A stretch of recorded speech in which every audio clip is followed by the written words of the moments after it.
तपाईको लागि आजको दिन आज मिति 2082 साल माघ 26 गते सोमबार फागुन कृष्ण पछिको अष्टमी तिथि अष्टमी व्रत गोरखकाली पूजा। अब सुरु गरौँ सिएनटी प्रेसका लागि ज्योतिष पण्डित सुदीप नेपालले तयार पार्नु भएको आजको राशिफल। सर्वप्रथम मेष राशि हुनेहरूका लागि आजको दिन शारीरिक आलस्यता बढ्नेछ, क्रोधलाई संयम गर्नुपर्ने समय छ। समय सोचे भन्दा प्रतिकूल रहनेछ, बोलीलाई संयम गर्नुपर्नेछ। वृष राशि हुनेहरूका लागि आजको दिन संघर्ष अनुरूप प्रतिफल मिल्ने समय छ।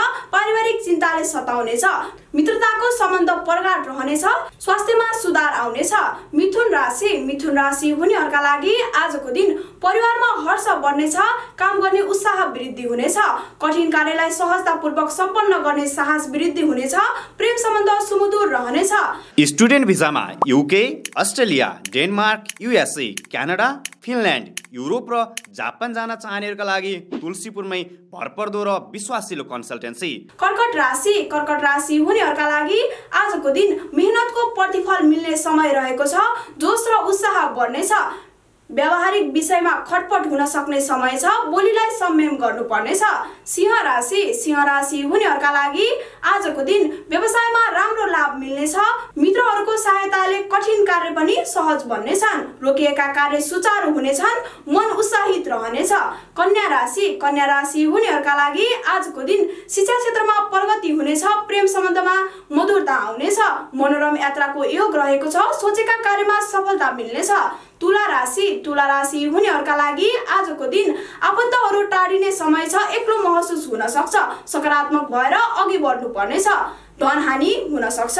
वृश्चिक राशि हुनेहरूका लागि आजको दिन पति पत्नीमा वाद विवाद हुन सक्छ, कठिन परिस्थितिलाई सामना गर्नुपर्ने समय छ, सहकार्यबाट लाभ मिल्नेछ। धनु राशि हुनेहरूका लागि आजको दिन व्यर्थको कार्यमा समय व्यतीत हुनेछ, नसोचेको धन खर्च हुने देखिन्छ, कारोबार गर्दा विचार पुर्याउनु पर्नेछ, अधिक मेहनत गर्नुपर्नेछ।